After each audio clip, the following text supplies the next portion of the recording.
Hey, everyone. Hi. Hello. Welcome to another episode of Alice. Hey now. Greg, what are you doing here? Hey, what do you mean?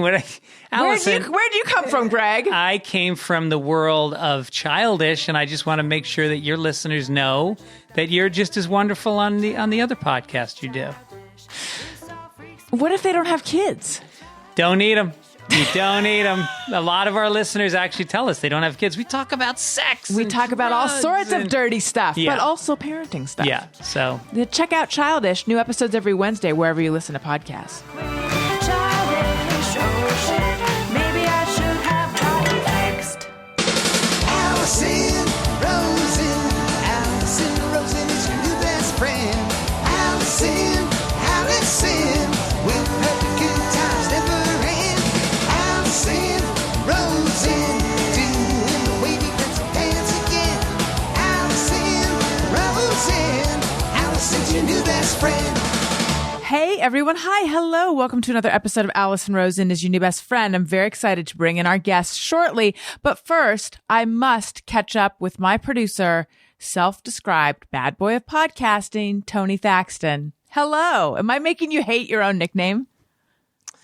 No, I just, you really love running and with this self-proclaimed thing and just rubbing it in my face. I know. I'm really leaning in. So earlier today, I was recording my new podcast, which I hope everyone will go check out, Upworthy Weekly. It comes out on Saturday. It's a lighthearted look at the news of the week before, news that ran on Upworthy. And my co-host Todd was like, "You love being mean to me." And I was like, I really do. I don't know. Like, I don't think of myself as a mean person. I am a pacifist. Like, I don't know what's going on. I don't know why you bring it out of me. And then I was thinking, I feel like he and I have already had that conversation. Like, I felt like this was a callback. And then I realized, no, it's not a callback to Todd and me. It's a callback to self-proclaimed bad boy of podcasting and me. Because I think, didn't you and I have a conversation about, like, why am I being so mean to you? I think so. Yeah. I mean, we pick on it. I feel like it's our podcast personality. That's right. I feel like you're nothing but nice to me in real life, but I feel like once we start the show, then we like to get into jab at each other a little bit. Yeah. Thank you. That was. We couldn't if that had been planned, that could not have gone better. You saying in real life, "I'm nothing but nice to you." Stick Which with then that makes messaging. me super nice by saying that. On the podcast even. Oh my goodness. Tony, sometimes it's hard keeping track of our real life personas, our podcast personas. We have many layers. That's what people don't realize. I don't know who I am from one day to the next. Actually, I'm joking. However, I have to say, I am like a little bit down in the dumps and I don't know why. That's what's making me... I was going to ask you about that because I just saw your tweet complaining about being in a terrible mood. Yeah, I tweeted, could I be in a worse mood? Parentheses, Chandler in a bad mood, but also me, I'm in a bad mood. Yeah, I don't know. I think part of what is making it worse is I like to know why I feel a certain way. And this one is just like, some sort of holiday depression just sat on my face earlier and like not in the fun way. Interesting phrasing, but okay. Not in the fun way, in a bad way. I don't know. There's little things I can point to, little petty, stupidy things that like bothered me. But I feel like those are the kind of things that wouldn't bother me if I weren't already set up to feel like I'm getting teabagged by the holidays. I don't know. You know what? Here's some TMI. Who am I kidding? This is regular I for me. I'll probably like get my period in the next couple of days and be like, oh, that's why I was in that sort of bad mood. Anyway, how are you doing, Tony? And then we're bringing in the guest. I'm doing all right. Nothing I was going to say nothing too exciting, but I did the live stream show with Don't Stop Till Die last night, and that was a good time. Nice. It's fun to play some music with those ridiculous men. Paul had me giggling real hard at one point, and then I think he saw me laughing, which then got him going, and he was very excited that he got me going so hard. And yeah, that's it's not much of a story, but that's the standout moment from the show last night for me. Was that while you were playing that you were cracking up? Or in Yes. between? Yeah, Oh, wow. because it's one of the songs where he's not playing bass and he then busts out his sweet dance moves for those, and they get me every time. Nice. Yeah, I love those guys, Paul Rust and Michael Cassidy. They They're are the best. hilarious. We got to get them back on the show. And also, I love all of their music. Don't Stop or We'll Die. It's a good time. Working in the plugs, even though these aren't even plugs for me. What am I doing? I'm too generous. That's what they always say about me, Tony. Yeah, I'm sick of hearing it, frankly. I know. She's selfless. She's generous. She's Never talks mean. about herself. Never. Oh my God! I just turn. People ask me about me, and I just turn it right back on them. Yeah. It's You're a frustrating. regular Dave Tooney. Okay, so the woman we are introducing momentarily is someone who has been on the show before, but never on a Monday show. And whenever she comes on the Thursday shows, I'm always like, I need to peel back the layers. I need to find out more about her. Please welcome. She is a writer. She is a podcast host. She is a theme park enthusiast. I feel like enthusiast is not strong enough.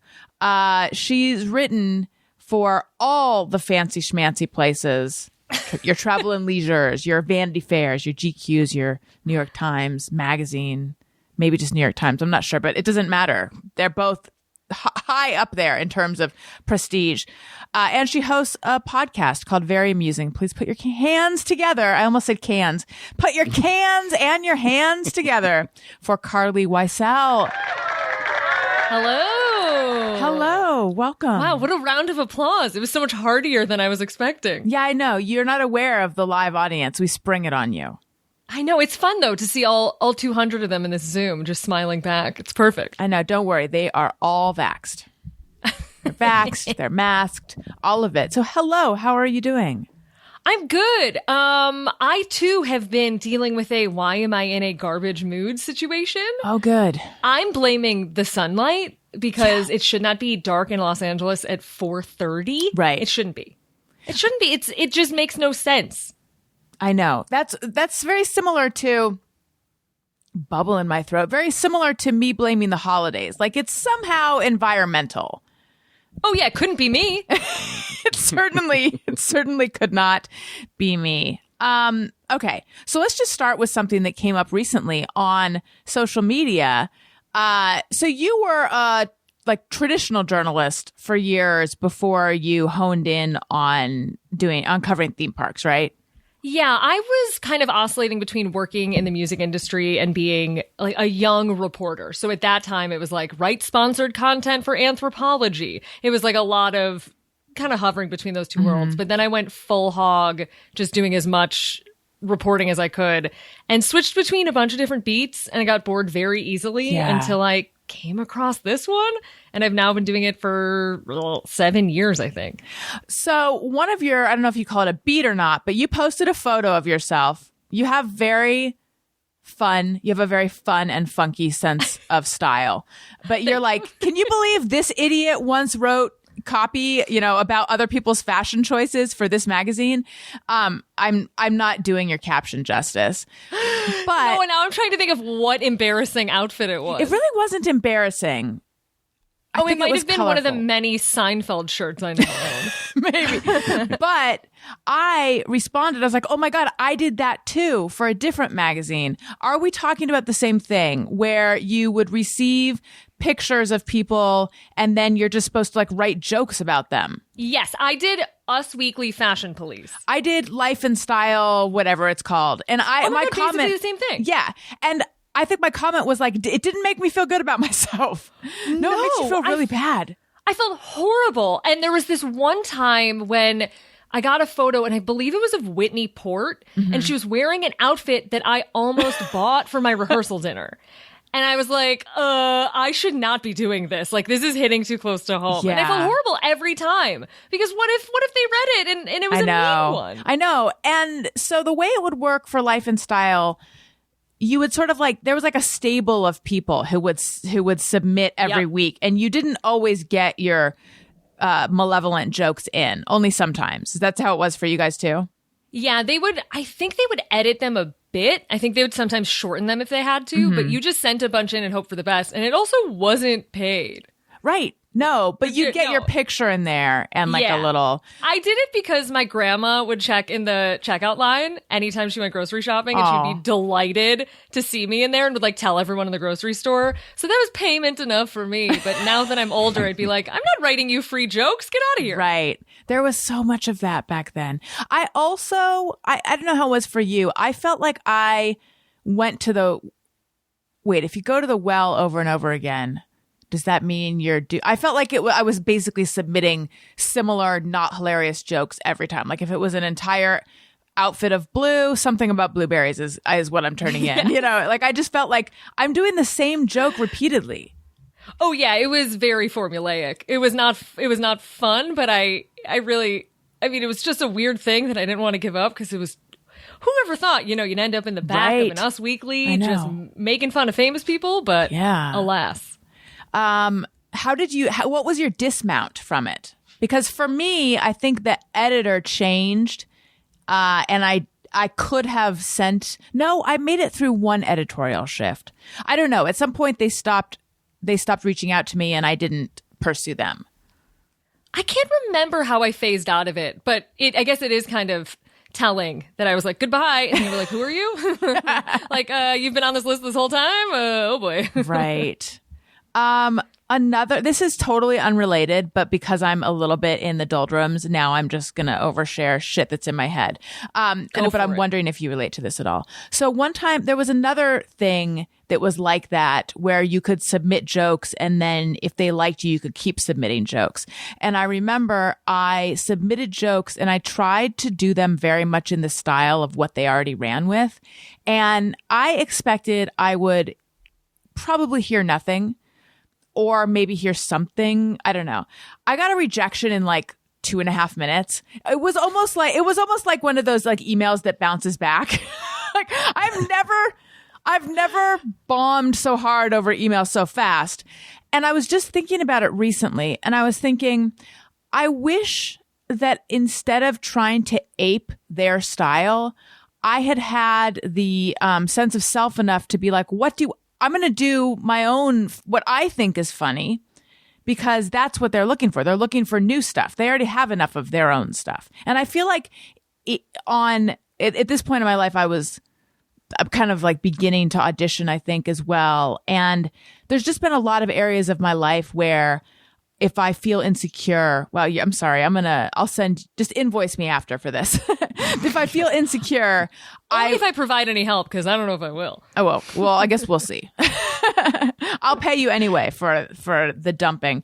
I think that if I have felt insecure in different areas of my life, I will try to be what I think they want, as opposed to just going in there and being my unique self, which is really kind of like everyone's strength in this world. I agree, but also on the other hand, like part of mastering a skill like writing is being able to write in the style of voice that they need. That's true. So instead of internalizing it as you should have been doing something else, maybe you were just doing too good of a job. Thank you. Okay, you can invoice me now. So back to you. Well, the now of what you're doing, being like a full-time working theme park journalist, is so cool. And I want to get into that, but let's just go back to the beginning, because I don't know your story, where you're from, what your childhood was like, all of it. Fill us in. I grew up in Chicago. I also feel like I need to bookend this by saying that I just got back from seeing the Wienermobile like 10 minutes ago, which I feel like shapes this thing. Here, I got to whistle. That's the guy. I just keep seeing it. Wow. So Yeah, youtube.com/Allison Rosen. There is now it's interesting. You're holding up a tiny wiener looks like on a skateboard. That is the Wienermobile. Yes. That's the car. Like they have this. Can I swear on here? I don't remember. Fuck yes. Yeah. They have this whole ass car that looks like a hot dog that they just drive around the country. They have 6 of them. And that is Chicago in a nutshell, is being enamored by a gigantic hot dog with wheels. And this wasn't just like if I were out and I saw a Wienermobile. I get the sense that this was a press event that you attended. You were going there for the dog. Oh, it wasn't a press. It was So again, I guess this will back end into me being a Midwesterner, but I randomly earlier this week just woke up and was like, I wish I would have been a hot dogger. Just like regretting that I never drove the hot dog. And I looked them up and they were in LA 3 days later. So I shifted my entire work schedule around so I could go drive to go see a big dog. That is the essence of me growing up in the Midwest. Question. I can't imagine I'm the only one who's wondering it. You use the phrase a hot dogger. What is that? That is their official job title. I wanted to be one. I wanted to be one of them, and I never did it because it's a year-long commitment. Mm-hmm. And out of college, I moved to New York to work at a record label. But I mean, I wonder how my life would have been different if I was a hot dogger instead. Well, the multiverse theory, is that string theory? I don't know. Quantum physics. One of those. In some universe, you are a hot dogger. Yeah. I mean, there's a version of me out there just riding a dog down the highway. Living my life. Not answering to the man with his boot on your neck like you are right now writing about Disney World. If what do hot doggers do? They drive the Wienermobile. Is that it? Does it just is it like are you a long haul trucker for promotion? It's kind of like you're a young marketing executive who happens to live in a themed vehicle. I mean, they stay in a hotel throughout the week. I obviously I'm such a reporter. I talked to the guy who was there for 40 minutes, just asking every question. Yeah. So they switch hotels once a week. Their big drive day is on Monday. So on Monday, they'll do a big drive and then they'll do a bunch of site visits throughout that week at grocery stores. I think they sometimes go to like birthday parties. Wow. I think you can request them, but there are 2 people per hot dog. So which I didn't know, you are basically locked in a plexiglass hot dog for 6 months with a stranger. Wow. And I hope you like each other because if you don't, it's going to be a rough road. Are they going to do a reality show about this? They should. That's what I thought. And I think that nobody wants them to see what happens in the hot dog because apparently when things stop being polite. I mean, start getting real. yada, yada, yada. A lot of them got married. Oh. I was totally wondering how much boning happens in that big dog. Absolutely asked. The person said that like a lot of them get married, like a lot of them end up dating. I think some from the last year are still together, but wow. Yeah, that's a real show. Are they literally driving the actual Wienermobile places, or is it like a thing where it like goes in a trailer and it's pulled? They're driving it everywhere to the point where, and great question, Tony, I asked them, what if you have to stop for lunch? Like, is it hard to run errands because you're constantly talking to people? And they're like, yeah, we usually have to be like, why don't you walk with me and talk? And we'll talk about the vehicle. Because they like have to go get lunch and then get back in the hot dog and drive. They can't do anything. It's like they're a celebrity. Are there multiple Wienermobiles or? There are 6 of them. And there are 2 hot doggers per hot dog. Wow. Which means there are 12 of them. And you just one day woke up regretting that you hadn't done this with your life. Yes. I don't know what stars aligned to like bring me to see the Wienermobile today. But my one life regret, I guess, was not being a hot dogger. And then now that I know you're only with one other person, I thought it was a road rules situation. Yeah. But it's not. It is like you are just stuck in there with someone else, which after surviving quarantine times, no thank you. Have you seen Book of Mormon? I haven't. Oh, it's so good. It's so good. I mean, people who listen to my show regularly know Jenna and Al, who are Mormon, and I think I have to say, I think if you're actually Mormon, you do not appreciate that musical. However, I'm not, and I did. But they go on these missions, and you're just paired up with a random person who also is a Mormon, and then you go to another country, and then it's just the 2 of you out there. So it's similar. This is a hot dog mission. Whoa, it is a hot dog mission. Yeah. You're just passing out whistles, just telling people about the good Lord Oscar Mayer, I guess. That's right. Now, are you more inclined to eat Oscar Mayer foods after your FaceTime with these hot doggers?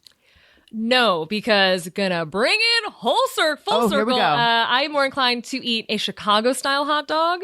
So I mostly only want a hot dog if it has all the stuff, and if it's whatever, what is it? I'm blanking on the brand name of it, but like the good Chicago hot dog brand that I will be razzed for not remembering. Tony, do you know? I literally I was just there and had one, and now Is I'm it the blanking sausage? myself. The Sausage King Red- from Ferris Bueller? Red Hot? I don't know. I usually go to Portillo's Oh, to is get it? a hot dog. Wait, what's That's Frank's exactly Red Hot? where I went. Yeah, I think that would, no, That's the a hot sauce, I think. Yeah, that's hang on. Let's see. I if have can that find- quarantine brain where I can't recall information because there's been Oh, yeah. a laptop in my hand for 19 months now. Yes. Vienna. Vienna? Yeah, Vienna. Oh. That's it. Tony, I think you got to play the snack chat drop.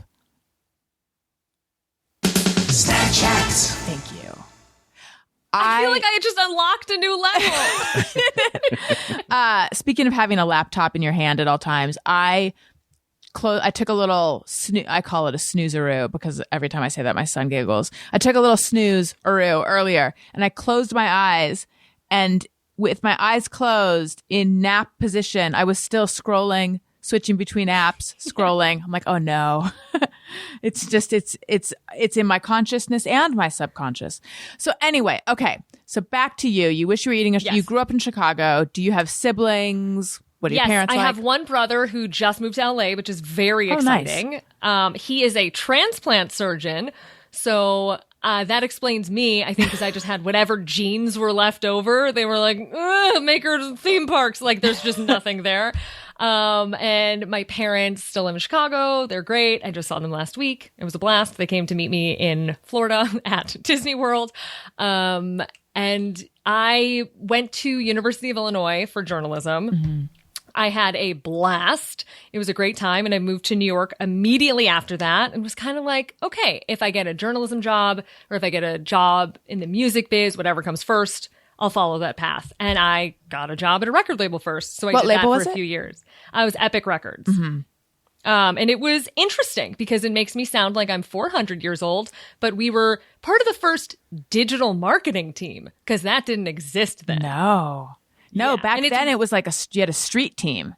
Yeah, there was nobody doing anything on the internet. And so we were like the kids they hired to figure it out. And that began my long career of not knowing how, yet still being tasked with writing everyone's email newsletters. Everyone's. Like if you had a Ozzy Osbourne email in like 2010, 2011, it was me sitting in the office trying to wait late enough so I could expense dinner being like, I don't know how to do it. Just so confused. What bands did you work? I updated everyone's website. I updated their MySpaces. Yeah. Like, I didn't think of myself as being old, but I guess I am. I tried to get artists on Twitter because nobody was on Twitter yet. And I did their emails. I did Ozzy Osbourne, Jennifer Lopez, Sarah Bareilles, Incubus, I think. Were they on our label? I Do you think so. Yeah. Cubus? I'm sorry. I think, because I remember he toured The Office once and all the ladies were like, oh my God, a handsome man. is here. Sean Kingston. Oh God, The Script. This random band called Videra that I don't think anyone knows. Who else? It was just random. Neat. And that was that was right when you moved to New York. Yeah, and I did that for a few years and then got out of there and went to Vivo. Vivo. The thing videos. everyone makes fun of. Like, Yeah. oh, why are all music videos on Vivo? I worked there. Wait, can we go back for a second? So were you super into music? I was into working in that world. How come? At the time, I was kind of like a music editor at the college paper. I was really into it, but I more so wanted to work behind the scenes than just review albums for the rest of my life. What appealed to you about that, though? I don't know, because at this age, I'm like, I'm not standing for an hour and a half. like, no, thank you. But I don't know. I really liked being a part of it. When I was in college, we had this thing called Star Course where we would basically take student funds and pay for bands to come visit, and we would book it. Like at one point I ran security, which is hilarious. Oh, wow. Like it was a student run operation. So we would basically just pretend we were small adults putting on a show. And I really enjoyed it. I really enjoyed like the way things worked from like top to bottom when it comes to live music. So I just loved music at the time and really wanted to be more involved in it. Who were the bands that you liked back then? This is usually where people will stop listening, but my favorite band is Phish. I knew you were going to say Phish, and you know why? Because it's come up on the show before. Yeah. Yeah, now it's it's coming back to me. It's a point where like the milk sours a bit depending on who you're with. I was told at my first job interview at the record label I worked at by my wonderful future boss, Doug. He asked me my favorite band, and I said Phish, and he said, never say that again. But I still love them. It's them and Spoon. It's been like those two for a million years. Now I'm remembering you went to the recent Phish shows, right? Of course, Yes. yeah. And I remember being very interested in you posting about it because I think you were talking about how you felt safe there, right? Yeah, especially because I went to the Forum, and so it basically is a arena, which I was freaked out to be indoors. Yeah. But the arena is surrounded by like an outside patio walkway type of thing. So there was a way to get out at any point. And then during set break, because, they play 2 sets, I was able to like walk around outside and it was fine. But it was great. I did 2 shows. You said you don't want to stand for an hour and a half, but yet you go to Phish shows. Oh, the bones in my feet were killing me. But it was worth it because it was wonderful. It was a great show. Did you used to go to South by Southwest? I did. When I started at the record label, I used to have a music blog and I went for that. And I actually threw a showcase once. Ooh. Yeah. And now that I'm looking back on it, I'm like, I very easily could have gotten sued. I just like partnered with some random venue and we were like, yep, let's have a party. And then one of the artists backed down at the last minute and then someone else filled in. It was wild, but it was packed. So it was fun. Sued for what? Just like running a basement event. Oh, it was like not infrastructure. permitted. Like, yeah, Got it it. was kind of chaos. But you have your background in security. Yeah, by many years of being like, excuse me, you can't come back here. Again, our stories, maybe I'm you in the multiverse, except that somehow we've come together. I wrote about music for years. Oh. So I also, walked in that world is not a phrase anyone says, but I also had a lot of experiences in the music industry world and went to this was a bit before you. I don't mean that in a competitive way. I mean that in an I'm old way. Oh.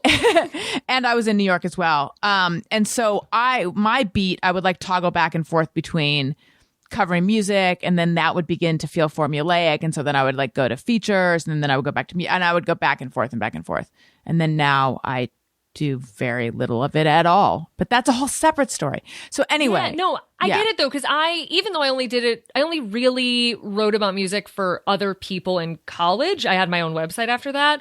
But in college, I was kind of like, why would I tell you about an album? Go listen to it. Like it just seemed kind of. I remember the first time I wrote, it was like, okay, give me 500 words on this album, which is longer than a review. Like it wasn't a review. It was a story about an album, but without an interview. And I remember that felt weird. Like because I didn't go to journalism school. I was kind of self-taught. And lately, in the same way you have been wondering what your life would have been like had you been a hot dogger, I have been thinking, what if I had gone to journalism school? Like, what if I had actually been trained? How would my life have shaked? How would it be different if I had done that? But in my mind, it was like, what is this thing, this sort of, what am I writing if I'm writing a feature about an album, but without an interview? And now I see, you see it all the time, but it struck me as like, what? Yeah. Well, you clearly know how to ask questions, so you're basically fine. I mean, I went to college for this and they taught me how to lay out a newspaper. So money well spent. It's like not necessary as long, because basically all journalism is like, are you lying? And can I ask you a question? That's essentially all. Did they teach you structure at all, though? I was recently talking to another friend who has like a similar story with me, and now he works in a totally different field. And he was saying that when it came to writing 2,000 word pieces, that's where he felt like he hadn't been taught the structure of a story like that. And he was frustrated by that. We had one magazine style writing class, but I mean, that was only one semester. I more so benefited from the hard news classes where they taught you how to write an obituary and like taught you how to go to a meeting and cover it. And it was the type of stuff that I would have never done on my own that kind of it was nice to have in my back pocket for if anything I did popped up like that. Like now I cover like the Walt Disney Company shareholder meetings, like things like that. So it was nice to have that experience, but I still think plenty of writers haven't gone to journalism school, and it's been fine. But I had a great experience. Do you watch Succession? I do now. I'm a third season Succession person. So you're current. I've only vaguely seen the first 2 seasons, but Current enough. How does a Walt Disney shareholders meeting compare to a Waystar Royco shareholders meeting? There's definitely no one thinking there's a rabbit under their chair. Is that a cat. Yeah. Yeah. All that stuff. I mean, there's not as much drama, I don't think, because things are going pretty well. Mm-hmm. So it's more so the Q&A session is where things get real interesting, because the prepared statements, like, I mean, I don't listen to financial stuff too much. I let other people analyze that. And now it's very much rooted in streaming, which is outside my world. I'm very focused on just theme parks. But sometimes people ask questions and you'll get like an interesting answer, and that's where the fun is. But that's not my favorite thing to report on. I like to report on new rides, experiences, like things that are coming out that people are excited about. Wait, That's the most fun. when you say an interesting answer, what do you mean? Like something revelatory? Sometimes, like the Walt Disney Company doesn't like to release data on park attendance. And it's one of those things that for years, Netflix. I've been getting editors being like, tell me how many people are in the park. And I'm like, I can't. Like, I literally can't. And then in the past 2 years, they started kind of dropping it in the Q&A. And you're like, wait, what? And then sometimes, like, because nothing is prepared, they'll say something that is a little curious, or like a little not off color, but just not expected. Mm-hmm. So, but that's, I mean, it's like as many jollies as you can get from a corporate call. Okay, so you were doing figuring out the internet for Epic Records. Yes. And then you went to Vivo, and Yes. then what? I went to Vivo. I was there for probably a year and a half, 2 years. I was doing editorial, which is funny because it's a video website. But I was doing any text on their homepage, any newsletter, any social media. I was doing that. I was doing social media stuff before that was a job. It was just kind of lumped in with editorial. And then they'd be like, do you have 8 years social media experience? And I'd be like, no, this hasn't been around. So it's going to be fine. So I did all that. And then when I was there, I was kind of like, I think I gotta get back into freelancing. I think I gotta be writing and at least give it a shot. So I started freelancing. Why? I just missed it because I had kind of fulfilled that part of it. And at that point, I'd already, I met my husband at Epic Records. So one of us was already doing it. It was kind of like I had access to that world and I didn't have to deal with any of the nonsense. So it was pretty perfect. So from there, I started just writing branded garbage, really. I wrote like a bunch, internet stories, like internet stories about the Olympics for Refinery 29. And is that branded? Was that branded? The Olympics might have been part of a package. I'm not sure. But like that, I would write branded copy for whoever had it. I just was freelancing about whatever. Anything that was vaguely like for women, I would be doing.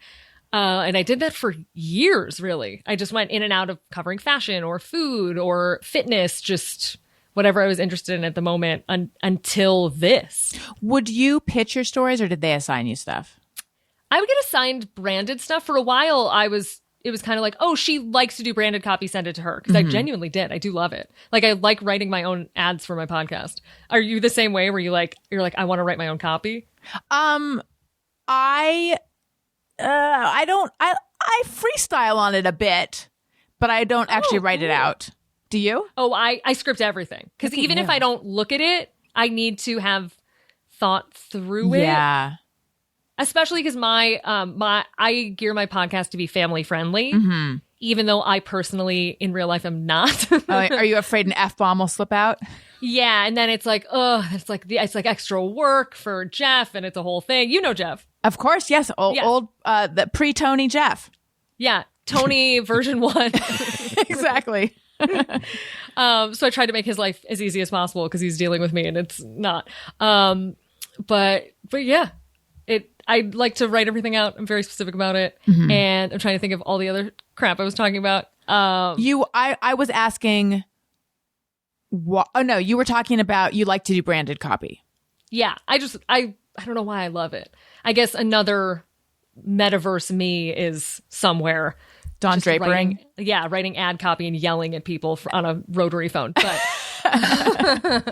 but yeah, as the story goes, I was getting married and I had a February timed bachelorette party, and I usually would have gone to Wisconsin Dells, but there wasn't like quite enough for a group of 12 women to do. You can get like a good weekend there, but it didn't have like enough bachelorette punch. What's Wisconsin Dells? Oh, great question. So Wisconsin Dells. Tony, do you know? I know of it. I've seen the sign off the highway a million times, but I've never been to it. Didn't pull off? Well, had shows to get to. Oh God. It's basically Vegas for children. Like the water park capital of the world. They have go-karts and indoor water parks and outdoor water parks and roller coasters and like anything you could ever dream of as a child. And then in winter, they have a bunch of indoor water parks and a bunch of like places you can stay and go to them. But it's my favorite place in the world, but I just didn't want to stay like cooped up for the whole trip. So I wound up at Disney World and the rest is history. And you fell in love with it. I would say less fell in love with it. More was like, what is this? Like, what is happening here? How, like, what is this whole subculture that I was not privy to? Because at that point, I was someone who knew of people who were Disney fans. Like, I always joke that there's someone in everyone's office who has the mug, who has like a Disney mug. Yeah. There's always one. And I didn't know anything about these people because I was living in New York. I was working in music. There weren't a lot of Disney people. And so, like, being exposed to this new world, I was so curious about it. And I just kind of started reporting on it. And because Disney World is like oxygen in America, there's just there's endless stuff to report on from every angle possible. Would you say your interest in being a theme park journalist, is it, and it may not be either or like this, but is it driven by your love of theme parks or by your journalistic curiosity about it? I'd say both, because I didn't realize until I was a few years into it that it kind of combined everything I loved. Like when I was a kid, my parents would take me to Bulls games when like Michael Jordan was playing, and I would be more interested in the nachos. Like I was not concerned with anything else. And everything has kind of led up to that. Where like I really loved state fairs, but didn't really know what to do with that. And everything came together in this weird way where I could enjoy myself and have fun as an adult, which I think Disney really provides in a way no one else does. There's no other scenario unless I'm at a sporting game or at a concert where I can just openly show joy as an adult. There's no way to ever do it. And like this week I got to go see the Muppets perform live in the middle of Disneyland, and that was thrilling to me. And that's something that like being in this sphere has provided me that otherwise I would just be moping around. Have you always been someone who is able to access and to feel joy? Yes, but I would say I haven't always had it so available to me until this. Because before, like when I lived in New York, I took some bus to go to the Jersey State Fair, and I thought it was incredible and it was wonderful. But there aren't a lot of whimsical things like that in everyday life. Like it's just all like $6 lattes. There's nowhere else to go. And so finding this place where you could just do a bunch of stuff just for the sake of fun was very like brain melting for me. It's pretty interesting. I feel like the music industry, that is where cool people go. So you were a cool music industry person, and then you're a New York journalist buying, I guess, $6 lattes, and you're writing you were doing a lot of Gawker media stuff, right? No, I aspired to do Gawker stuff, but it kind of, the timing didn't line up. Okay. It was like once I had started writing again, it wasn't the same. But you were still writing for sites that had a certain cachet, I would say. That thank you. I think so I guess what I'm trying to say is, were you a hipster? Did you ever feel like a hipster? And then was it this weird, like, hard right or hard left. I don't know which direction you go when you're going hard turn into this like childlike world. I think from the outside, it probably was. I definitely think that I moved to LA at some point during this. So I wasn't physically in New York too much while I was doing this. I think maybe the first year or two. But I'm sure there are people who on the outside who are looking at me thinking I've lost my mind, like thinking I've just fully gone into the deep end. Because I used to be at like Mercury Lounge twice a week. And now I'm like, got to get back to Disneyland to get a holiday treat. Like it's just very different. But I think that like I really squeezed all the juice out of my music experience that I could hope for. Like I did it until it wasn't exciting anymore. And then I kept trying to find new things that were exciting. So I'm happy to be on this end of it, mostly because I don't want to deal with TikTok, but also because it's more fun. It's like a more fun lifestyle, and it's harder. It's covering the biggest media company in the entire world as a journalist is much harder than like, writing tweets for J-Lo, but still like I like it so much better. What did your husband think when you made the switch? It was very gradual because he actually suggested Disney World, so it's all his fault. But I came back and was kind of like, I kind of want to know more. And so I basically spent a year reading a lot, learning a lot, writing more like historical stories about the park, just amassing knowledge. Because the thing about Disney fans is that they're all experts. You cannot bullshit your way in that world. Like everyone knows everything and they will call you out on it. So it took a while for me to kind of catch up to speed. And then once I did, it was fun. And there is something about, because I was in New York for maybe 6 or 7 years before we moved to LA. And there's a point when like carrying your groceries home, you get very disillusioned by it. It's just the joy of like, ooh, taking the L is not fun anymore. Like I never need to carry groceries from Trader Joe's on 14th Street all the way to Bushwick ever again. But it like something about leaving the weight of New York and going to report a story in Florida where like everyone who works there is nice to you and says hi. And there's like this good vibe and you can just enjoy yourself and go do things that bring you joy. Like it was a very weird juxtaposition. And I found myself loving that more than what I called home. When you finally left, like, do you think you'll ever go back to New York? Our family is still there. So we're back all the time. Now, I mean, New York has changed so much that now it's just a bunch of Dwayne Reeds on a corner. Like there's really no like independent small restaurants anymore. Everything is funded by like a huge company. It's not the same. And I lived in Brooklyn when like Brooklyn started to become a place. See, because you're a hipster, and I don't mean that. I don't want to call it. I don't want to use those words. I was more like poor. It was like I tomato. I mean, they go hand in hand. But like I lived that life, and I'm kind of like I did it. It was good. I'm moving on. It's just way more fun to do this than to like try to go somewhere and stand around and pretend to look cool. Right. Everything you're talking about, I'm just thinking they're all precious memories. And you probably have a ton of wonderful photos from those times that you would like to share with family and friends who might not be right where you are. And that is where the perfect gift comes in. Skylight Frame. I don't know if you're familiar with Skylight Frame. I bought one of these. They're so great, right? Yeah. Before they were even a sponsor, Daniel said to me, I know what we should get the grandmas this year. And he showed me, he's like, it's a super nice high-end digital photo frame. You can email photos to the frame. And so, neither my mom nor his mom are particularly tech savvy, but my mom had that thing up and running in minutes. And whenever we go down, actually my kids love to play. And so a 2 and 4-year-old and my mom can get that thing set up and work it well. And they like to swipe through and they like to heart different photos. And now we have one as well. And I love looking at it. It's just a really great, buy it for yourself, buy it for someone you love. It's just a really great way to stay connected. And now, as a special offer, you can get $10 off your purchase of a Skylight Frame when you go to skylightframe.com and enter code Allison. That's right. To get $10 off your purchase of a Skylight Frame, just go to skylightframe.com and enter code Allison. That's Skylight Frame, SKYLIGHTFRAME.com. promo code. Allison, I also want to tell you guys about Ring.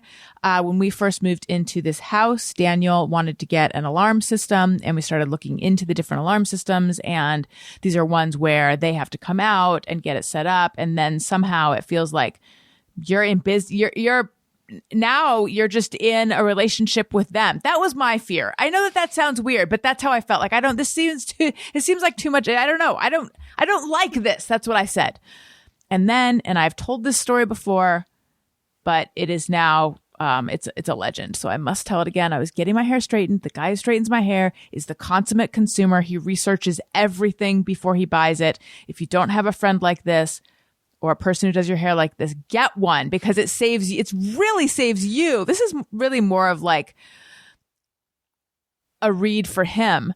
It saves you so much time, because I was talking to him about alarm systems, and he told me he had just gotten a Ring alarm, and I didn't know that they offered an alarm at the time. I had a Ring doorbell, of course. I can't imagine life without the Ring doorbell, but I didn't know they had an alarm as well. He's like, oh yeah, I just bought it.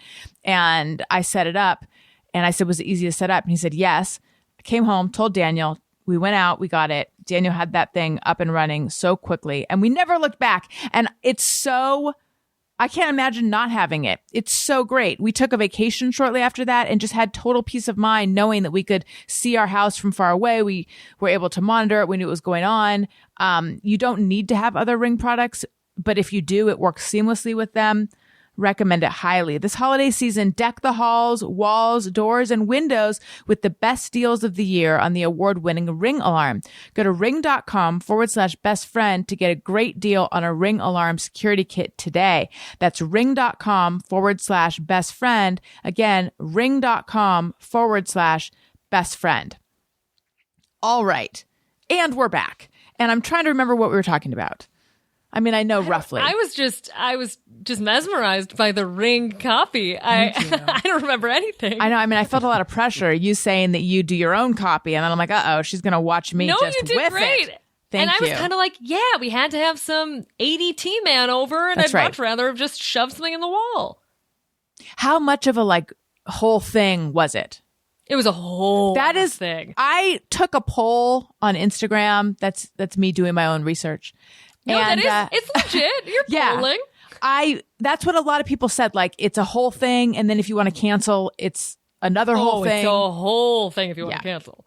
And a lot of if putting something in sensors and right, they didn't work, and then someone had to come back. Exactly. And if something goes wrong, then it's another whole thing. It's hard to So yeah. Anyway, you should have gone to my hair guy. He would have set you straight. I know. Look, that's what I get for not putting effort in. What is your favorite? What makes you love theme parks?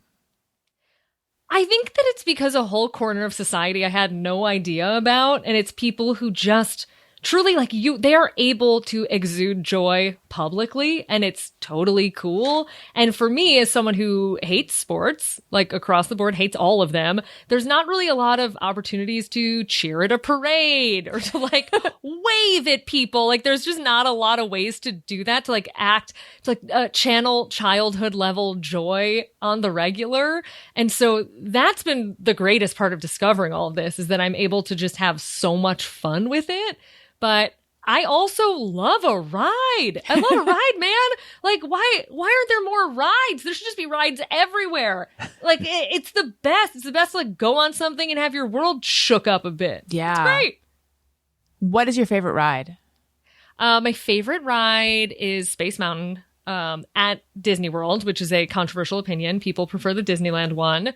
But the one at Disney World, it's so rickety that you feel like you're going to fly out. And even though, it's an old ride, it still does the trick. It's pitch black. You can't see anything.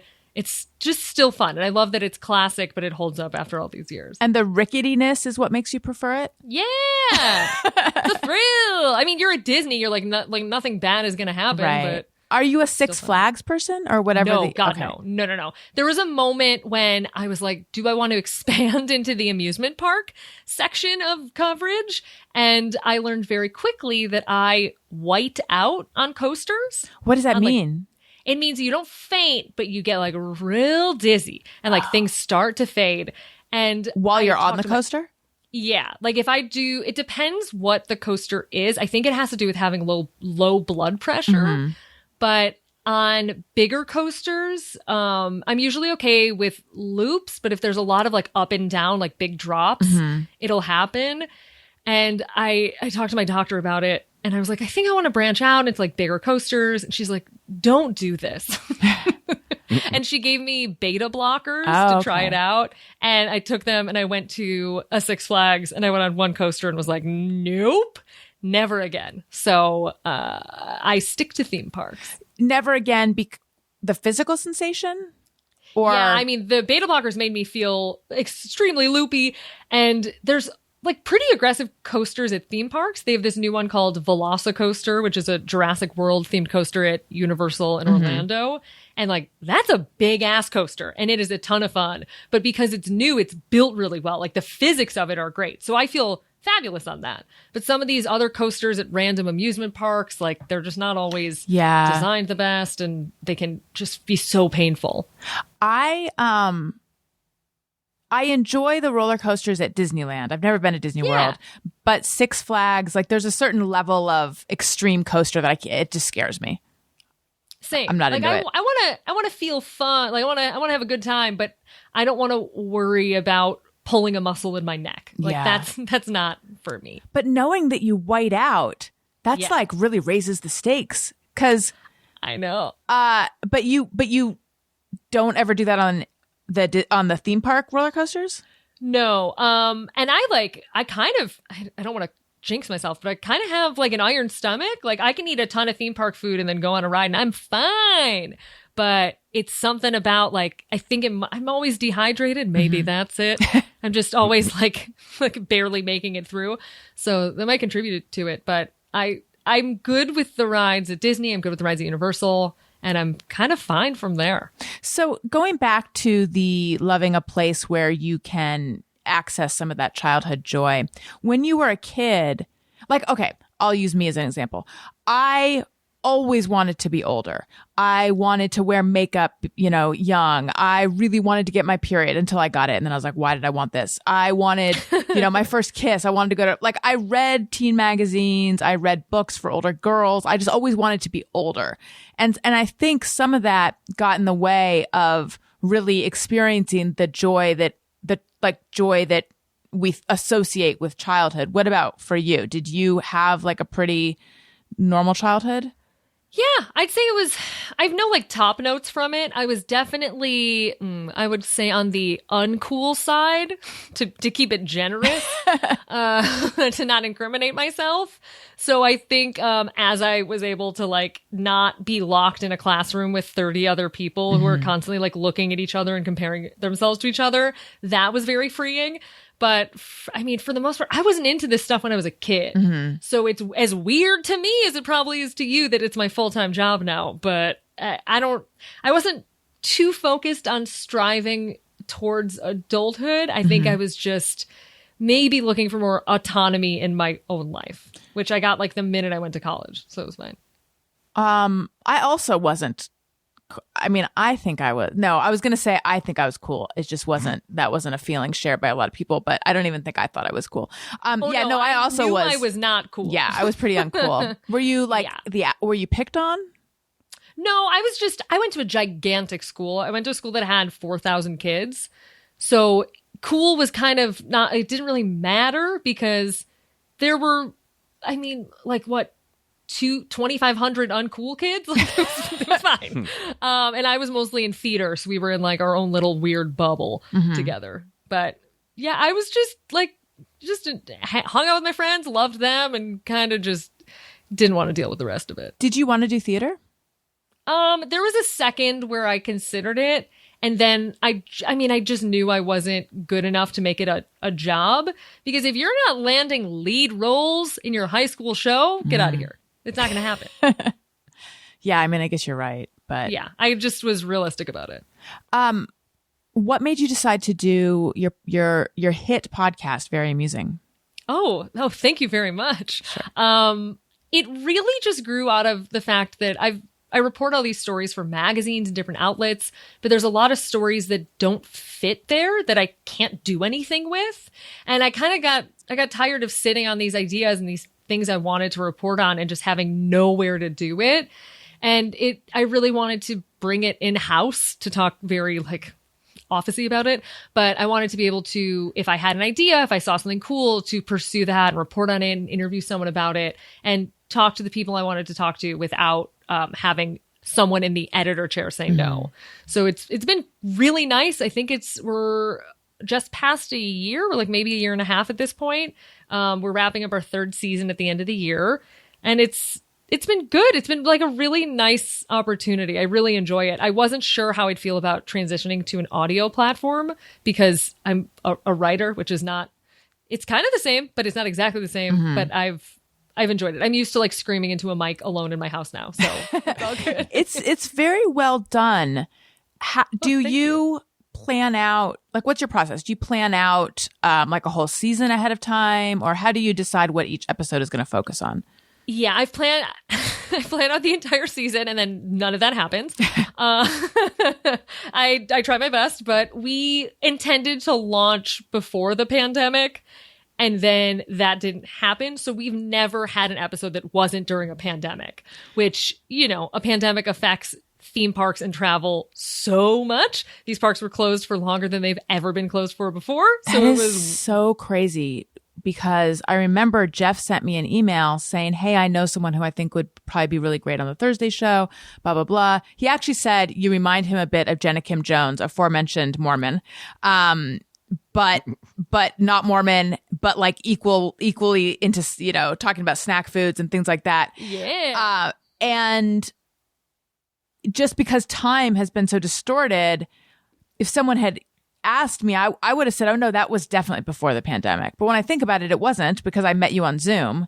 Yeah. But I would have been sure that was before the pandemic. Same, because it was so long ago. Yeah. Oh my God. No wonder we're in a bad mood and we're like, why? Why? Right. Is it because there's this never-ending pandemic that's only going to get worse before it gets better again? Who knows why? Yeah. It's been a weird group of months just covering something that is just really in the center of all of the pandemic-y discussions. But I feel like, you know, I was able to get a bunch of stories out that weren't necessarily just focusing on masks the whole time. And it's been fun. It's been really fun. My favorite part of it are every season we do a Hidden Mickeys interview, which is where we interview a noteworthy person who is kind of secretly a Disney fan. Oh, and that's there are cool. not that many of them. So it's been really nice. We've had the most recent one was Robin Lopez, who's a basketball player, and him and his brother Brooke are obsessed with Disney. And then Paul Scheer and Taran Killam. And after Bobby Moynihan, there's no one else. Like, it's like, where do you go? Ariana Grande? Like, there's nowhere to go.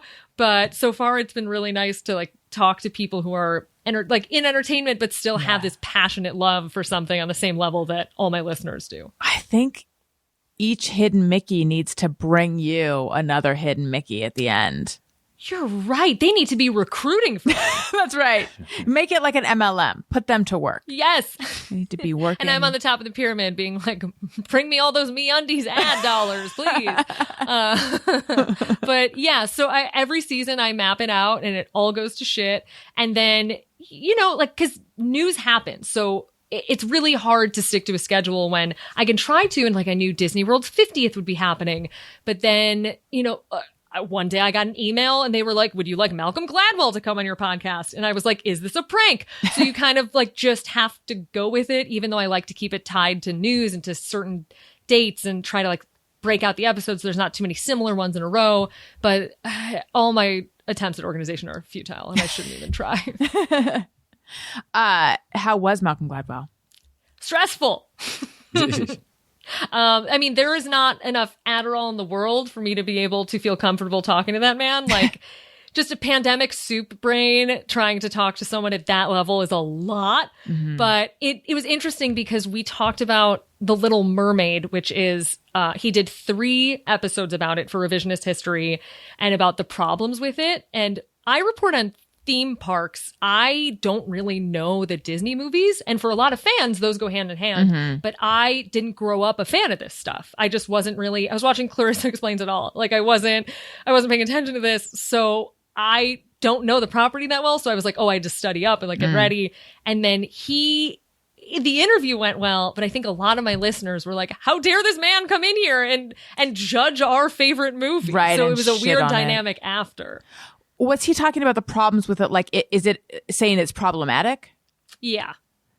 Ooh, what are the problems with it? He had a lot of problems with sea law and that Ursula took something from Ariel, even though Ariel's a minor and she doesn't really have the right to do that. And that like Ariel's dad wouldn't really let her live her life and the marriage to the guy. Wait, but aren't all fairy tales pretty similar? Yeah. It was, he reported it way better than I did. But it's just kind of how, like, Ariel wasn't given autonomy. Yeah. It was kind of just I being. feel like they're all like that. But maybe it's helpful to point that out, not to your listeners, but to some people. Yeah. The newer ones, and as I kind of argued with him, like, the newer Disney movies have a different idea of a princess. Like, they've really worked to redefine what Disney princess means. And now it's a warrior, it's a leader, it's someone who's important to their community.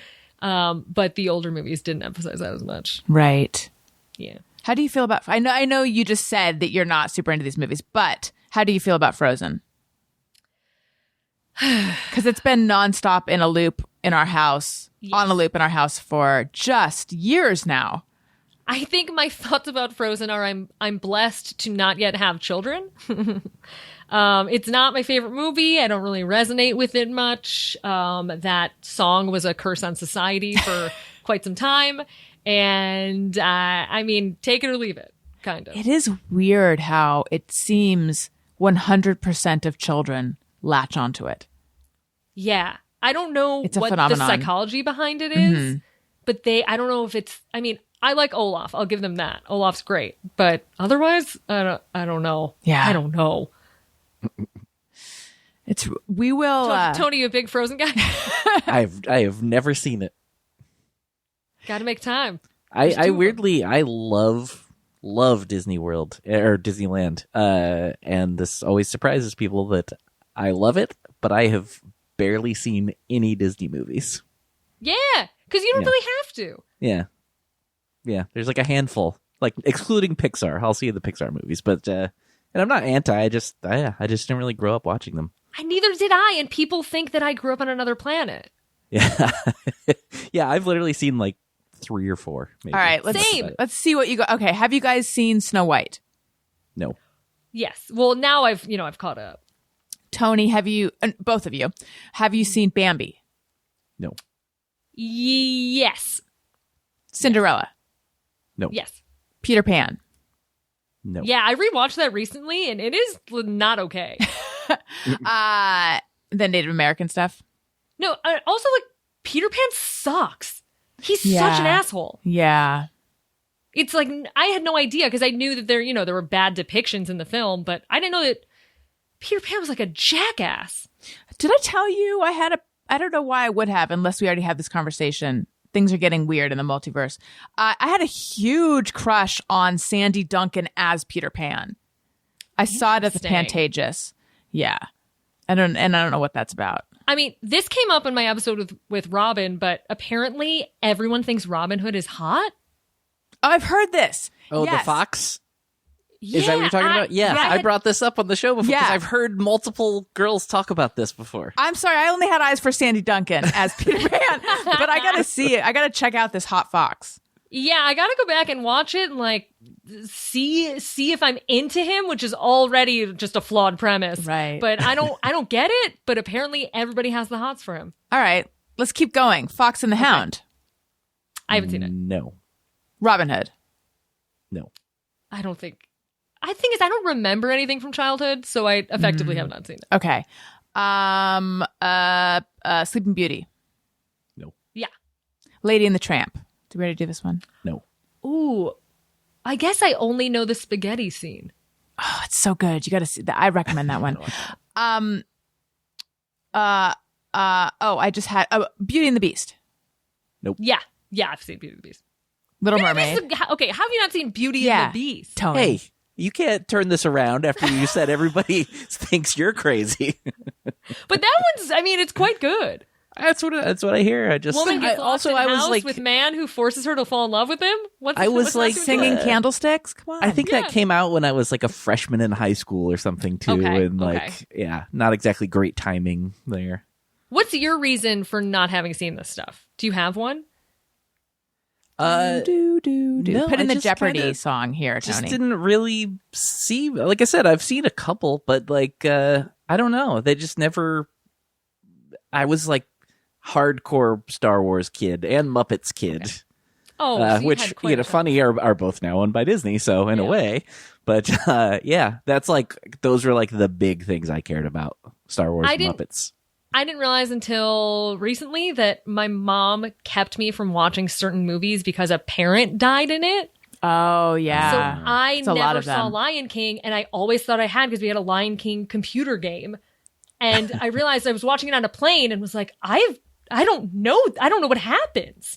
And she's like, well, like his dad died, so I didn't want you to have to deal with that. And she did that for all of the movies like that. Yeah, some of them are they're grim and they're dark. Yeah, a lot of them.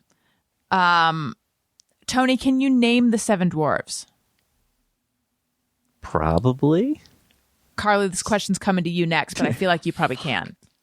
Let's see. Sleepy, happy, dopey, grumpy. Yeah. There's a Doc, right? Uh-huh. I know the rest, but I think I might be tapped out there. I know there's only 2 more. Carlye, do you know? I've also forgotten what I said. Wait. Okay, you said sleepy, happy, grumpy, sneezy? I did not say sneezy. And I'm forgetting the other one. Doc. I said dopey. Oh, is there a bashful? Bashful. Yeah. He's really like the sleeper one. Yeah, he really is. Yeah. Should have been you'd think sleepy would be the sleepest. Yeah. Right. Didn't get that out. I knew where you were going with that, though. Listen, you guys. Pack your bags for the trip of a lifetime. You didn't know you were going somewhere. In the Real Housewives Ultimate Girls Trip, streaming only on Peacock. This new original exclusive is the Real Housewives crossover that fans have been asking for. Finally, you can see 7 iconic housewives from 4 different cities together in one place, including Cynthia Bailey and Kenya Moore from Atlanta, Kyle Richards from Beverly Hills, Teresa Giudice and Melissa Gorga from New Jersey, and Ramona Singer and Luann from New York City. With a crew like that, what could possibly go wrong? As any Real Housewives fan knows, the girls' trips are legendary. Watch these housewives enter into uncharted territory as they vacation poolside in their stunning Turks and Caicos villa. This trip will not disappoint. See this exclusive crossover event now and watch the new episodes every Thursday. Plus, stream more of your reality favorites on Peacock, including all past seasons of The Real Housewives, hit movies and shows, exclusive originals, live sports, news, and more. Go to peacocktv.com to sign up. I am deep in The Real House. Well, that's not true. I was going to say I'm deep in Real Housewives right now, but I'm just deep in Real Housewives of Salt Lake City. Is anyone here watching that? I don't watch reality TV, but I gotta say, I'm quite interested in the idea of real worlding a bunch of different ones and putting them in a vacation house. That's brilliant. They should put them in a hot dog. Oh my gosh. But I did hear you say that you've been watching a lot of Law and Order SVU. Yes. Are you watching like new SVU or old SVU? Because I also went through a lengthy SVU period. New SVU. It's getting to be a problem. I started 3 seasons out so that I could catch up to modern times. Oh, that's kind of smart. And then I found out that I love Carisi, Dominic Sonny Carisi Jr., my favorite character. So I went back and started with his first episode and then have been watching from there. See, I don't even know who that is. Who is he? Did he replace Stabler? I don't know, because I only started with his, so I don't know when Stabler left. Elliot Stabler is Christopher Maloney. Yeah. I think there was time between Chris Maloney leaving and this guy coming in, because he came in as like a random detective and then just worked his way up. Now he is the assistant, the ADA. Oh, the assistant DA. Okay, so he's definitely not He didn't replace Elliot. Yeah, well, he started as an SVU detective. And Oh, it's a I very see. nice story because he went to Fordham Law. He took the bar. He passed the bar. It was a very exciting day for Carisi. And now he has like graduated to becoming. Now he's on the other side, and so he's like navigating the waters Got it. of the 8th floor, as they refer to it. I need to get back into it because that show was like comfort television, which is weird because I don't like anything scary. I don't like anything disturbing. I heard a trap snap shut in our attic and I've been like haunted by it ever since. And I feel like I don't want there to be traps. Like I'm a real cream puff. However, so he would see me watching SVU and be like, how? Because if you just watch it for a second, you're like, this is horrendous. Yeah. How can you stand this? But I was like, you don't understand. There's something, it's like a comic book. There's something so comforting about how formulaic it is. Yes, and I keep watching it, and I know this is embarrassing, but I keep watching it to pinpoint when they are normal people. Oh, And, like, have you ever that is seen them be normal people? Well, the episode that I finished last night was Carisi talking to Rollins, who's another detective, and he was like asked if her daughter was still awake because they were wrapping up the day, and she's like, yeah, like Jesse's still up, and he's like, all right, we're gonna go to the grocery. I'm gonna make spaghetti, and then we're gonna watch really bad reality TV. And I was like, oh my god, like just living for that 1 minute Yeah. of them being normal was very fun. But you never saw it, did you? no, never. Because, okay, so here's the thing. The first season of the show, so Olivia and so Benson and Stabler, you actually saw them in their homes sometimes. And then the second season, you never saw that, but then maybe they're bringing some back. Yeah, you see Olivia in her home Okay. kind of often because she has a son, and you sometimes will see Rollins in her home. But actually, so that episode was them talking about going to make dinner, and then 2 or 3 episodes ago, they were making dinner at her place. I so it's like see. there was a Okay. payoff, I guess, like 4 years later. So that's really playing the long game. So, okay. I would have to go back but because I remember noticing, they really changed. They made it much more procedural starting with the second season. Yeah, but here's what's weird. The new season, I heard that they hired a whole new team because it looks different. The precinct is different. I think they have a different director of photography, and I just feel like I'm getting in a little too deep when I'm like concerned about the lighting on set Yeah. for this procedural show. Right. Like maybe I'm watching too much. Maybe I'm not watching enough. Oh, I got to get you're back not? in. Tony, have you ever watched these shows? I'm going to blow your minds right now. I've seen less Law and Order than I have Disney movies. Oh my god. Haven't you ever been trapped on a plane and all they're playing is Law and Order Criminal Intent, the worst one? Yeah. I see. In that scenario, I would be more inclined to watch a Disney movie. You should. What Wait, so did? then, Tony, what are you watching? Yeah. What am I watching? Are you watching I'm not- Me honest- TV? What do you say? Wait, are you not Me TV? Yeah, weren't you telling me about Me TV? No. What is the name of the channel that plays like Family Ties and Facts of Life? Oh, are you talking about the Pluto TV Yes. thing? Yeah. Yeah. I actually haven't watched any of that in a while, but that has all the different channels of because I got very hooked that they have the different music video channels, which are Vivo channels. Actually, bringing it all back. Oh. Yeah, there's a Vivo 70s, Vivo 80s, Vivo 90s. If only you ever saw Words, then I'd have some credit. But you don't, because it's a music video company. You know what they need to bring back is pop-up video. I'm surprised they haven't. I know. And there's so many comedians now who'd be great, Yeah. like a whole new fresh batch of people. Wait, I think you're thinking of the I Love the because pop-up video. Oh, yeah, you're was right. the- That's yeah. different. I just nodded though because I'm like, did comedians pop up and I just can't remember? They have. right. They did Not the try same to thing. bring back Best Week Ever a few different times. Yeah, and they just brought back Behind the Music. Oh yeah. Yeah.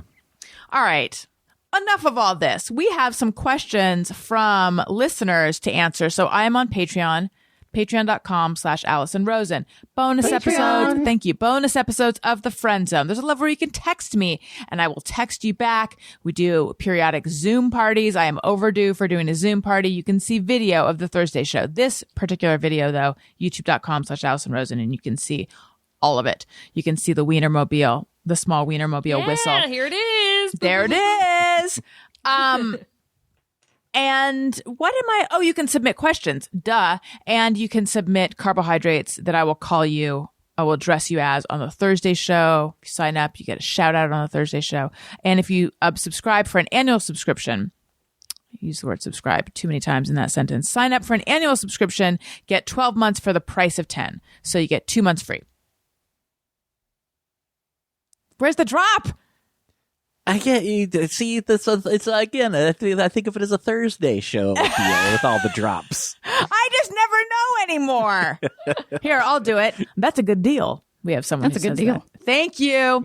Okay. So I have some questions for Carlye, and we have a song.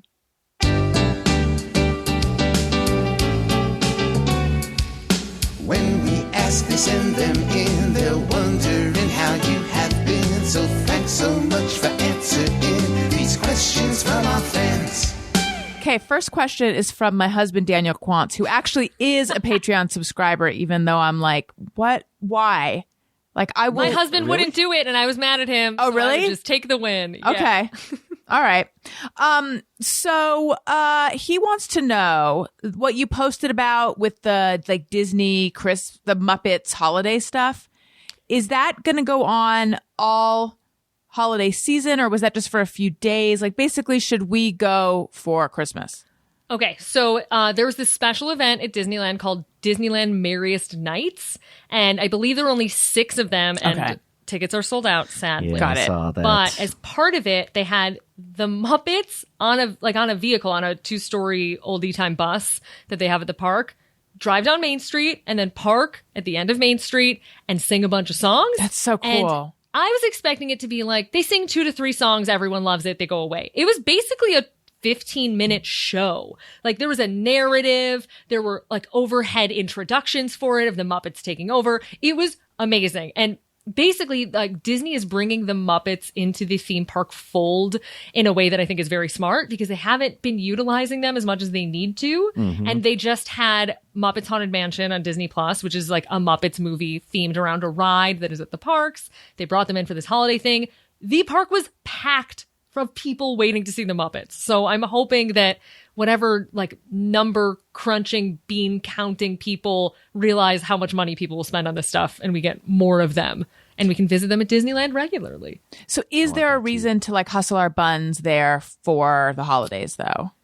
Only if you want to see the holiday stuff. Only for a lot of families, especially in California, it's tradition to like see the tree and get a Mickey gingerbread and see the holiday fireworks. And there's a really good food festival, and I say that as someone who despises food festivals. But there's a lot of seasonal stuff going on, and then It's a Small World has a holiday overlay where it's holiday themed, but that has not yet opened. It was delayed, so you're not missing that yet. Okay, but unless you're like jonesing for some like Christmassy holiday stuff. I always am, though. I always am. What about Haunted Mansion? Do they make it night before Christmassy? Yeah, it stays Nightmare Before Christmas through Halloween and all the way through, like, I believe this year is January 6th or January 9th. Have you never done that, Allison? Done Nightmare Before Christmas Haunted Mansion. I feel like I have, but now I'm wondering if I've just walked by it and thought, I'm not into this. Oh, I feel great. like I have. Maybe I must not have then, or else I'd remember it. It's pretty cool because they redo the whole ride. Mm-hmm. Yeah, I don't think I have. Yeah, it's just a way to look around and go, wow, people worked too hard on this. Elliot is very, very into the Haunted Mansion right now, and he's into Nightmare Before Christmas. So I think we should. I bet it might be hard to get. Is it impossible to get reservations right now? Are they still doing the reservation system? Still doing the reservations. Not impossible. It is more difficult if you have an annual pass. That reservation calendar is tricky, but the hard ticket, like purchasing a ticket and wanting to go to the park, there should be some availability. Oh, all right. It's pretty hard though. I was actually looking last week, and it's there's some, but it's kind of it's slim pickings the last I saw. Really? Even for like full price ticketing? I believe so. Maybe I'm wrong. Maybe I'm sure you would know better than me. But I did just look last week, and it looked kind of rough. They've been like introducing more availability here and there. Yeah, that might be. I'm confused as to how it's all really working exactly still. Yeah, that's understandable. Yeah.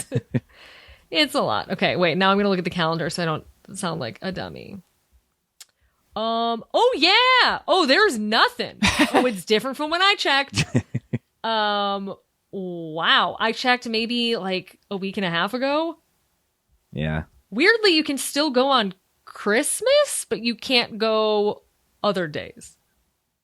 How fun would that be to go on Christmas? No, not fun. Busiest day of the year. Oh, really? Really? Yeah. Oh, I would Yeah. not have guessed that. I would have thought it would be like a nice, not super busy day. No, I think if you get a park hopper, that's what it was. I was looking at the park hopper calendar. If you get a ticket where you can go to both parks, Right. there's way more availability. Oh, They really? only have like 4 days that aren't available in December. That must have been what I was looking at. No, I was told by someone, I can't remember who said the best time to go is Father's Day because it's like empty. Or Interesting. I've gone during the Super Bowl and I feel like it wasn't that busy then. I've heard that too. Yeah. Wait, Or why? like, Go ahead. yeah, morning of New Year's Day, I believe, is quiet. Why is Father's Day so empty? Do dads just not want to go? They probably don't I want to think go. a lot of people go for Mother's Day. So then they probably like, a month later or not. I don't know. Right. I haven't gone on Father's Day, but that's what I hear. Are they limiting the number of people at all? Yes, but I have no idea what they're limiting it at because Right. the park is busy. And so it raises a question of capacity in terms of, are you just running less ride vehicles? So like the rides are, there's just less people operating additional vehicles that they would bring in for extra big crowds. Right. So it's unclear exactly how it's breaking down, but the parks, especially Disneyland, because it's so small, it's busy, but it's not, this was a mistake. I want to go home. I'm miserable busy, which it used to be in before times. You know that, is it called 24 Hours of Disney? That thing where they're open all night? They don't do it anymore. When Daniel and I went to that, and we went at like 10:30 p.m. or something. Oh my God, you went to that? We went to it because we had, at the time, passes. We had annual passes. Whoa. So we went to that, and that was a like, oh, this was a mistake. I don't want to be here. It was, I don't know what made me think possibly it wasn't going to be that crowded at that time. It was, and all we did was, I don't think we went on any rides. We got like Mickey-shaped waffles. And Daniel posted a photo and did hashtag keto or no, hashtag paleo, like joking. But then because that hashtag was popular, like tons of people started getting in the comments being like, I don't think that's actually paleo. Oh my God. Yeah, that was very, very crowded. Yeah. Okay. Pamela Yama says, it's a long question. I'm going to Disneyland and staying at the Disney Grand Californian for 2 nights with my 4-year-old and 8-year-old kids. I don't do Disney often and I'm having major anxiety over this trip. Please help with some advice on keeping me sane during an exhausting 3-day trip. Other specific questions. Can we enter the park early on the day that we check into the hotel? Magic hour. Should I just do one by one, the questions? Did this person say when they're staying? Let me just scan this real fast. Oh my God, there's a lot of questions. No, she didn't say when. Okay. I'm going to check one thing just because I don't think this is. Yeah. So, okay. To answer the first question, they're staying at the best possible hotel for if they are anxious about this because Grand Californian connects to California Adventure. So you can very easily just go back to your room for nap time if you want to take a break. Something I've done when staying there, especially on checkout day, is that I'll wake up early, go to the park for 2 hours when there's no lines because you're there like the minute they open, and I'll jam in a bunch of rides and then come back and like check out and have them hold my luggage and do that because that way you're not like you're really maximizing the day, and anything after that, like it's gravy because you already got a lot in. But just utilize that door because you're perfectly positioned to do whatever you want and you can just move in and out freely, which is great. In terms of extra time in the park, I believe that the morning benefit for hotels at Disneyland Resort is currently suspended. Depending on when you go, I would just double check because they haven't lifted that yet, but I assume they would soon because I don't really understand why it wouldn't be back yet, except for staffing possibly, but just check because I don't believe it's currently happening, but it could come back at any time. Should I park at the hotel or at the Disneyland parking lot? Oh, at the hotel. Park at the hotel when you check in. The annoying thing is they just raised parking prices for hotel guests. I believe it went from $25 to $40, which is bananas because you're already there and you're already spending your money to spend $40 a night. But you basically, you can't park overnight in the regular structure. Just park at the hotel and then you'll be walking into the park every day because you're right there. You're like right outside the gates.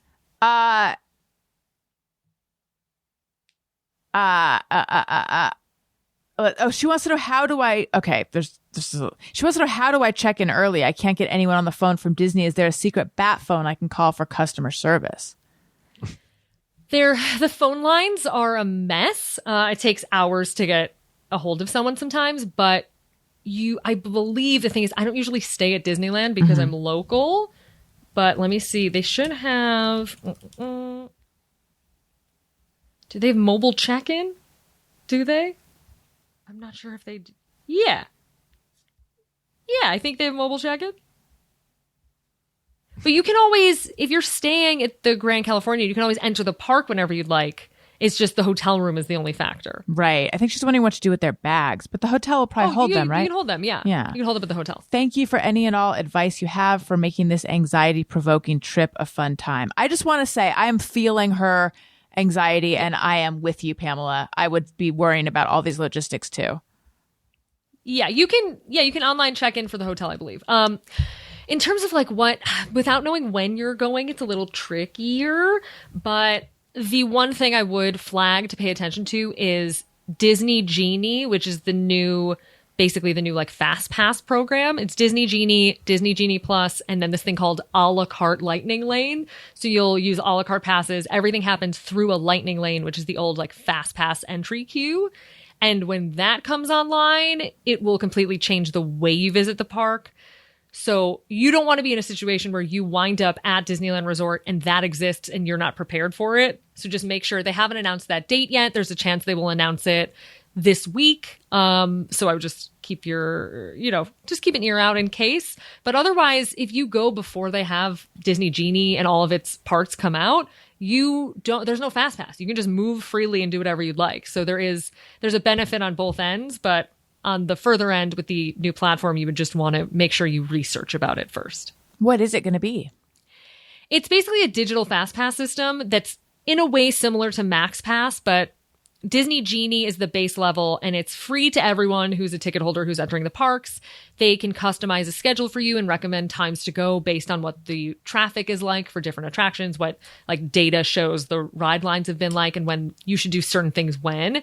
Disney Genie Plus is $20 per person per day. And it allows you to basically use what was previously the Fast Pass service. So with Disney Genie Plus, you can book access to skip the lines for certain attractions throughout the day. And then the a la carte options are essentially just one-offs. So you can pay, I'd say between $8 and $15 is probably what it's going to be. A small amount of money to be able to use the Fast Pass queue for certain very popular rides. And for those, that's the only way you can get on. It's either standby or spending a few bucks to get right on. It's, and I'm sure this point has been made. It harkens back to the ticketing system. Yeah, it's all full circle. Yeah. Wow. Okay. Whitney C says, what does she feel about traditional how does she feel about traditional Thanksgiving food, turkey, pumpkin pie, etc.? How do I feel about it? I feel like I'm going to Paris next week. Oh, you are? Yeah. I'm just opting out entirely. I feel nothing for Thanksgiving dinner. Wait, are you going to Paris for work? No, our family couldn't get their shit together, so we're leaving. How nice. How fun. Where are you going to stay? We're staying in Paris the whole time. Just going to hang out. Not going to eat any turkey, no cranberry sauce, no green beans, nothing. Just going to go eat a baguette every day and just say screw you to Thanksgiving food. Wait, were you there sort of recently? Yeah, it was great. It's great because it's safe there and they check, you need a QR code through the French government that proves your vaccination status or if you got a test within the past 72 hours, I believe. So everywhere you go, they scan this. To stand outside of Notre Dame, you need to scan it. To go to the Louvre, you have to scan it and masks are still required. So it's just like bliss to leave America and to go there. Right. Oh, how nice. Well, I have not gone anywhere for this entire pandemic. And I am You got to go somewhere. I know. It's all about timing it between kind of like the peaks and the valleys because it's going to get bad again at the end of the year. But then after that, it'll dip again. How bad do you think it's going to get? You mean because of the holidays, you think it's going to get bad again? I can't yet tell what because I saw some story that like new variant is coming. Ugh. And I was like, oh God. And I can't tell how that will line up with people's booster schedules. Right. You know what I mean? Like, I don't know because if that comes and like everyone is freshly vaccinated, is that different than Delta? I don't yet know, but I'm gonna go on vacation before it gets too late. Yeah, I feel we're supposed to go away at the end of January. Oh, that should be fine. But I have been so cautious, and like I went to a grocery store actually yesterday for the first time in this entire time, pretty much, except for Trader Joe's a couple times a few months ago. But basically, like I've been so locked down, and I feel like if it gets bad again, am I going to kick myself that I didn't take advantage of this period right now? And I think I probably will. Yeah, because I'm mostly doing this because I didn't take advantage of that window between getting vaccinated and then when Delta came. Yeah. Like I was still like, I'll take it slow. Things are getting normal. And I didn't like see enough people or do enough things. And so now I'm kind of like playing the calendar. I know. I'm getting this trip in and then anything else is just going to be car travel. Do you eat inside at restaurants? No. I know in LA that now I think they say they check vaccines. I've never seen anyone check a vaccine thing. I also haven't been at places where I would have been near the door where they do that. Right. But I'm willing, if it's like a certain situation or a place I really want to go to, I would be willing to eat indoors, but I would only do it with my husband. I would only do it with someone from my household. I'm okay eating outside with friends for now. That could probably change in about 3 weeks when things might get dicey. Right. But I try to avoid indoor dining whenever possible. Yeah. I have another Disney food question. Oh, yeah. So in case anyone has seen me at Disney World in a corner eating indoors, it's usually because like that's the only option. But I do it as rarely as possible. Mm-hmm. What about you, Tony? Are you eating inside? Yeah. No. Excuse me. Not like constantly, but I'm okay with it. Like I'm just. Are you at a restaurant right now? Yes, this is all a fake background. Yeah, I go out and do it sometimes because a lot of places do check and. Oh, great! Yeah, I don't know. I'm vaccinated, and I don't know. It is funny to me though when you go places like to restaurants now though, like they still want you to wear the masks. Look, I'm pro mask. This is not but it's almost become a little bit of a charade in some of these places because like you have to be wearing it when you walk in, but then as soon as you sit down and you get a drink or something, then you can take it off, and it's like, oh, so I have to wear it for this 5 feet from the door to the table, but yeah, that's just kind of I get it, but it's just kind of funny. Yeah, all of it is it's so hard to figure out having unvaccinated kids and, and there's some immune compromised people that I see frequently. It makes it confusing, but like Emily Oster, who's a statistician, who we had on the show recently, and she's been like a big proponent of opening schools. Her thing is like the COVID is going to be around. It's going to be with us for a long time. And the risks at this point are pretty low. And it's just a matter of like, of deciding you're going to live with some element of risk. Yeah. But I just haven't decided that I'm ready to do that yet. Yeah. I'm just in a place right now where I'm playing the odds. Mm-hmm. So I base everything on, is it something I really want to do? Because I usually prefer to dine outdoors anyway. Yeah. So, and if there is something I want to do indoors specifically, I'll try to mitigate risk by doing other things outdoors so that it's not all indoors. Yeah. Yeah. I mean, I guess that's what it is. Like, there's nothing, I guess I'm made for a shut-in, a shutdown. Like, there's nothing except for in-person shows. There's nothing that I'm really like missing, except I do think overall it is like muting the colors of my life, like leading to the doldrums. This just sort of day in, day out, same four walls kind of thing.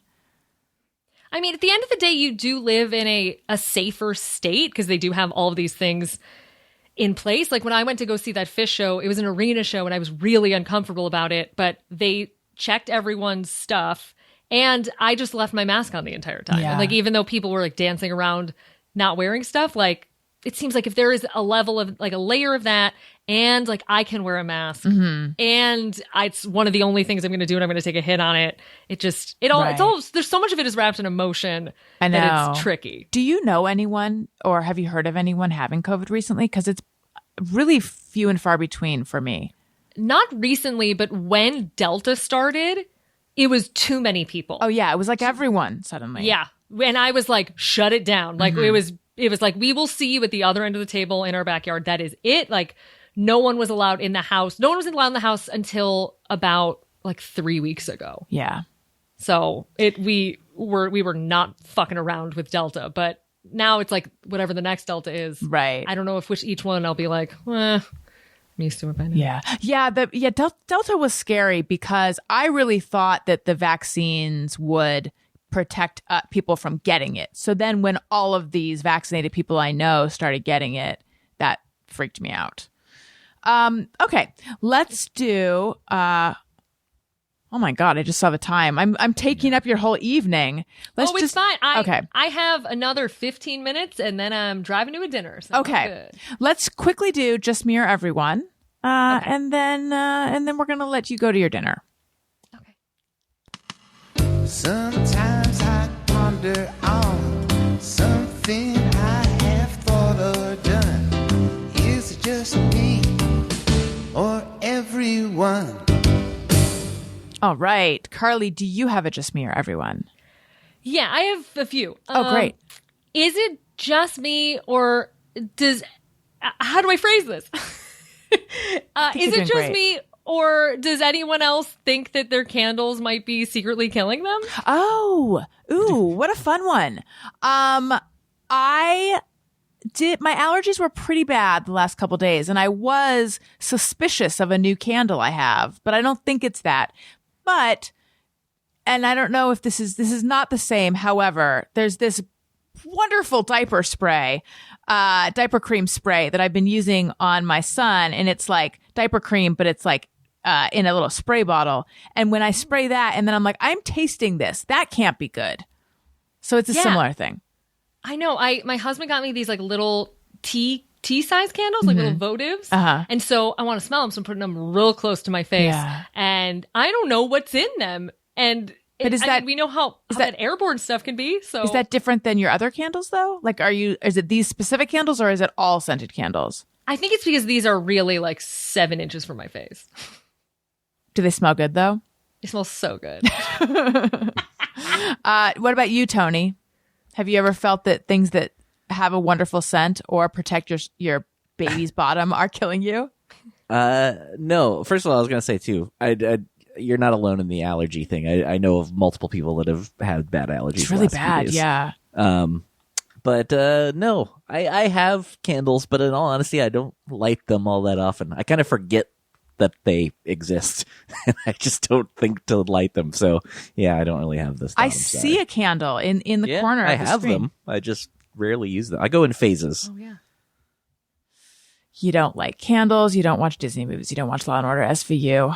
Tony, missing out. I'm really living the life over here. Let's hear another Just Me or Everyone. Oh, can I do one? Yeah. Is that cool? Yeah. Is it just me or everyone that I hate washing my face? I hate it. Oh. I hate it so much, and I've hated it my whole life, and I've been ashamed my whole life for it. And then I recently was like, okay, like we're getting older, you gotta do something. And so I started using this skincare stuff that a fancy dermatologist gave me that I didn't use for like 8 months. And I used it, and I used a retinoid, and now my whole face can't stop peeling. And I'm just walking around with like pieces of skin falling off my face. Like that's what I'm supposed to be doing? No, thank you. Well, it sounds like the retinoid. Is it a prescription retinoid? I don't think so because I got it from his office. It sounds like maybe you are using too much or need to not use it every day. Or maybe it's just some light peeling till it like works out. But like, what? I don't want any of this. This is horrible. I just don't understand how in the process of making my skin look better, it has to look terrible. Yeah. I know. I'm using, and I've talked about this on the show, I am using tretinoin, which is Retin-A, presently. And I do think it is making my skin look good, but periodically it will peel. And then I'm just like, my face is just coming off. But I got a whole new youthful face underneath. I know. I don't understand. I'm just going to stick with like wiping my face and putting on a lotion. I'm just going to like act like I'm a 14-year-old and all I see is like Noxzema commercials. Yes, that's with it. Rebecca Gayheart. So, but how do you clean your face when you take your makeup off? I use makeup remover. And then I just like wet a towel and then wipe it. So you hate the like lathering up process of washing your face?